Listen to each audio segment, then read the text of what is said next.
Assalamualaikum warahmatullahi wabarakatuh. Perkenalkan, saya Fitriati Indrasari Putri, NIM A410190029 dari Program Studi Pendidikan Matematika Universitas Muhammadiyah Surakarta. Di sini saya akan mempresentasikan mengenai proyek validitas dan reliabilitas soal IC Matematika SMP berbasis High Order Thinking Skills atau biasa disebut dengan HOTS, guna untuk memenuhi tugas ujian tengah semester 4 mata kuliah praktikum penilaian hasil belajar matematika dengan dosen pengampu Bapak Noval Isertono. Pertama, saya akan menjelaskan mengenai proses pembuatan soal. Pada kali ini, saya memilih materi mengenai teorema Pythagoras. Pada materi teorema Pythagoras ini berisi tentang hubungan panjang ketiga sisi segitiga siku-siku. Materi ini terdapat pada SMP kelas 2 semester 2. Standar kompetensi pada materi teorema Pythagoras adalah menggunakan teorema Pythagoras dalam pemecahan masalah. Dan terdapat juga indikator pencapaian kompetensi antara lain 1. Menentukan panjang sisi segitiga siku-siku menggunakan teorema Pythagoras, 2. Menggunakan teorema Pythagoras pada bangun datar, 3. Menentukan solusi dari masalah yang berkaitan dengan teorema Pythagoras. Selanjutnya mengenai ciri-ciri soal HOTS. Yang dimaksud soal higher order thinking skills atau disingkat dengan HOTS yaitu memiliki ciri-ciri antara lain 1. Transfer satu konsep ke konsep lainnya, 2. Memproses dan menerapkan informasi, 3. Mencari kaitan dari berbagai informasi yang berbeda, 4. Menggunakan informasi untuk menyelesaikan masalah, dan yang terakhir adalah menelaah ide dan informasi secara kritis.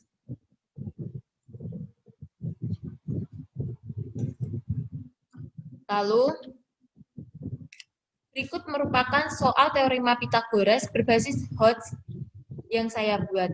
Pada soal ini, saya mengembangkan soal dengan cara uraian bebas, sehingga membuat responden dapat menggali informasi kemampuan penalaran, kemampuan berkreasi atau kreativitas, dan tidak berpacu pada satu kunci jawaban saja, sehingga kita tidak membatasi responden dalam menjawab soal.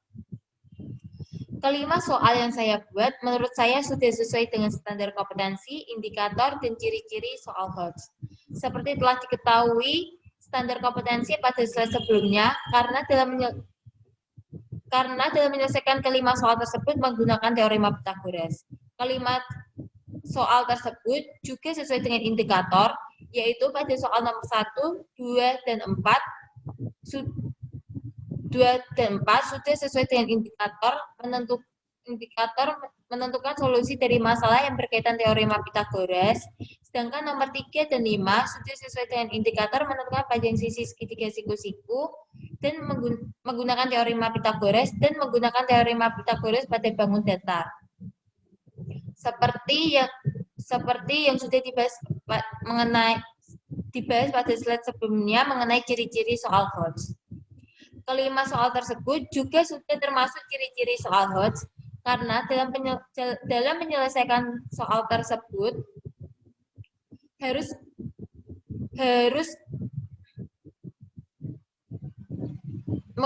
menggunakan dengan berbagai teori, transfer konsep satu ke konsep lainnya, artinya pada setiap soal tidak hanya satu konsep yang diperlukan, lalu perlu menelaah ide dan informasi secara kritis agar tidak salah paham dalam menyelesaikan soal tersebut. Selanjutnya, yang kedua yaitu proses validasi ahli. Ahli yang saya pilih merupakan guru saya sewaktu saya SMP. Kedua ahli tersebut yaitu Bapak Agus Priyatno dan Bu Munzuro Solihatun. Beliau merupakan guru matematika di SMP Negeri 1 Jepara. Pada slide ini merupakan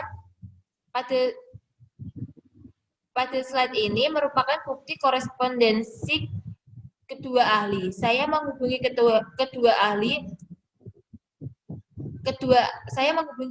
tersebut dengan cara menghubungi melalui WhatsApp seperti foto pada slide tersebut. Lalu saya meminta izin kepada beliau untuk menjadi validator dalam proses validasi soal HOTS. Setelah mendapat izin, saya mengirimkan file yang berisi soal teorema Pythagoras berbasis Word yang saya buat dan mengirimkan Google Form angket validasi. Lalu pada slide berikutnya, pada link di atas merupakan link yang berisi angket validasi soal HOTS. Dalam angket tersebut berisi berbagai pertanyaan pada Google Form tersebut. Seperti pada gambar tersebut, pada foto pertama saya memberikan panduan dalam mengisi Google Form tersebut, yang mana terdapat 4 pilihan, yaitu 1 hingga 4, yang artinya 1 sangat tidak setuju, 2 tidak setuju, 3 setuju, dan 4 sangat setuju. Lalu terdapat 14 pertanyaan yang harus diisi pada tiap soalnya. Setelah itu, para ahli harus memberikan saran dan komentar, dan yang terakhir adalah kesimpulan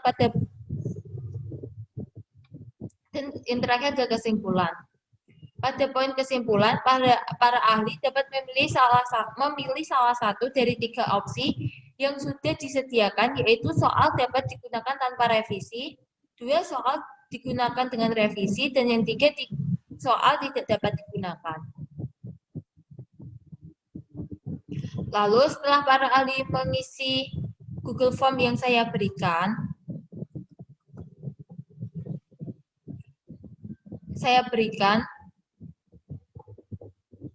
lalu kita dapat melihat hasilnya pada respon Google Form dalam bentuk diagram batang seperti gambar tersebut. Yang mana diagram yang berwarna biru artinya sangat setuju, yang berwarna merah setuju, kuning tidak setuju, dan hijau sangat tidak setuju. Dan kita dapat melihat pada bagian saran dan komentar dan kesimpulan. Para ahli memberikan saran dan kesimpulan seperti berikut.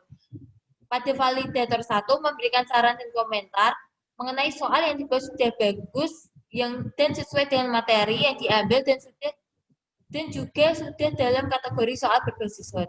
Sedangkan pada validator kedua memberi saran dan komentar tentang mencantumkan standar kompetensi dan indikator biar saya dapat mengetahui soal tersebut apakah sesuai apa tidak. Dan kesimpulan dari pengisian respons dapat disimpulkan bahwa soal yang saya buat dapat digunakan tanpa revisi. Selanjutnya, saya akan memperlihatkan Excel hasil pengisian oleh para ahli. Pada proses analisis validasi, saya menggunakan Excel sehingga data yang saya peroleh dari Google Form ditransfer ke dalam bentuk Excel dan didapat data seperti gambar di gambar tersebut. Timestamp itu merupakan waktu validator mengakses Google Form. Nama validator bukan nama validator yang mengisi Google Form tersebut. Nama instansi merupakan sekolah validator yang diajar, lalu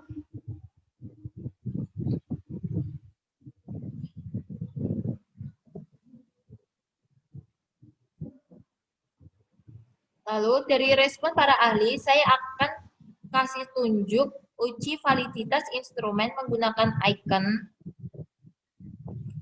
value. Dapat dilihat dari tabel terdapat jenis pertanyaan yang berjumlah 14 dengan masing-masing pertanyaan dinilai pada setiap soalnya. Terdapat 5 soal, soal 1, soal 2, soal 3, soal 4, dan soal 5. Dari hasil validasi para tabel tersebut, validator ada yang mengisi 4 dan juga ada yang mengisi 3. 4 yang artinya sangat setuju dan 3 artinya setuju. Setelah itu dilakukan perhitungan sehingga didapat hasil pada kolom kriteria yang hasilnya VT, VS, dan VR. Di mana VT yang artinya validasi tinggi, VS artinya validasi rendah, VR artinya VS validasi sedang, dan VR validasi rendah.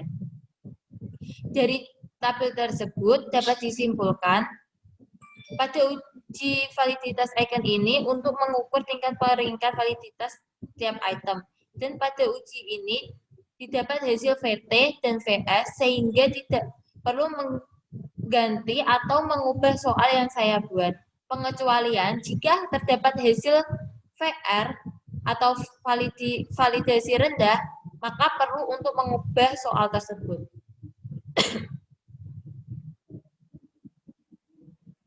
Lalu, mengenai uji coba terbatas. Uji selanjutnya adalah uji validitas biserial dan uji validitas biserial KR20. Untuk melakukan uji ini, saya mendapat data dengan cara memberikan soal yang saya buat kepada 15 subjek dari berbagai instansi, lalu mereka saya minta untuk mengerjakan soal tersebut. Berikut 15 subjek yang bersedia untuk mengerjakan soal yang saya buat.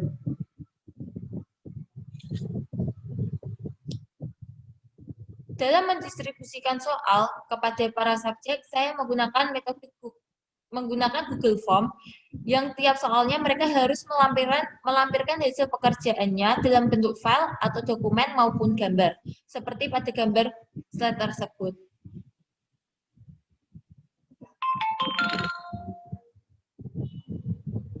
Berikut korespondensi dari para subjek dapat dilihat foto tersebut merupakan hasil pekerjaan dari 3 subjek yang semua subjek terdiri dari 15 subjek.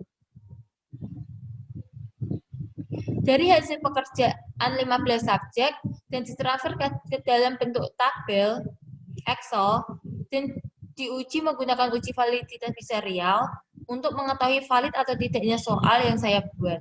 Pada tabel tersebut terdapat angka 0 sampai 1, yang artinya 0 berarti menjawab salah dan 1 menjawab benar. Pada soal nomor 3 dan 4 termasuk ke dalam kriteria tidak valid, dan pada soal nomor 1,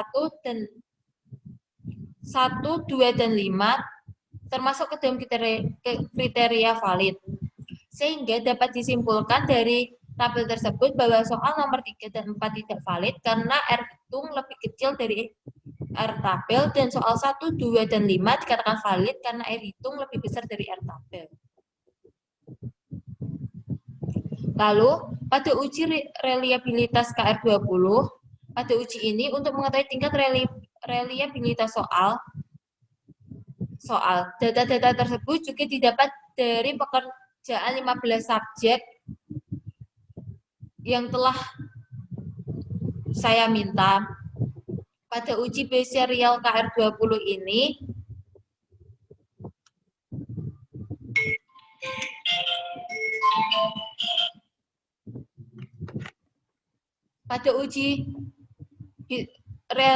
reliabilitas biserial KR20, apabila nilai reliabilitas kurang dari 20, maka termasuk kategori rendah. Apabila nilai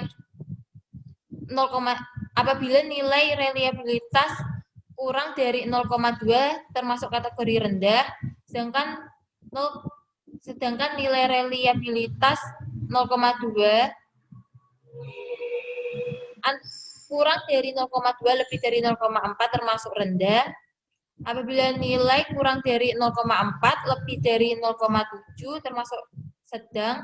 Apabila nilai reliabilitas kurang dari 0,7 lebih dari 0,9 termasuk tinggi. Dan apabila nilai reliabilitas lebih dari 1 termasuk apabila nilai reliabilitas kurang dari 9 lebih dari 1 termasuk sangat tinggi.